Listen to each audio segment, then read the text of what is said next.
Iktar emails li għandu fidejh One News juru kif il-membri tal-Google Group ta' Tonio Fenek kienu jaqduh b'tarif dwar kollox.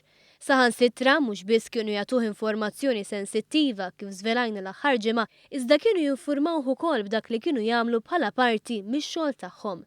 Fl-20 ta' Ottubru 2013, Chris Patch, uffiċjal għoli tal-Bank Ċentrali, kien informa lill-grupp li ltaqa' mal-Kunsill Konsultattiv dwar l-Industrija tal-Bini. Jidher li l-Kunsill xtaq tarif dwar is-suq tal-proprjetà u għalhekk talab l-għajnuna tal-Bank Ċentrali bħala l-istituzzjoni li ilha snin tiġbor tarif dwar is-suġġett. Il-Bank Ċentrali bat jirrappreżentah lil Chris Patch u minflok żamm kollox konfidenzjali kiteb rapport lil Google Group ta' Tonio Fenek. Intant email oħra turi kif Keith Zara li kien uffiċjal tal-komunikazzjoni ta' Tonio Fenek meta kien Ministru baqa' jagħmel l-istess xogħol bħala manager tal-komunikazzjoni tal-Malta Financial Services Authority. Fl-email Tonio Fenek jirreferi għall-intervista li tal il-Malta Today fejn jipprevedi li l-Gvern Laburista se jwassal il-pajjiż għal problemi ekonomiċi.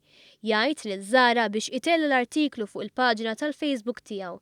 Zara wieġbu li hu jagħmel dan kull meta jkun konxju ta' artiklu u talbu jinformah għal meta ma jkunx trom.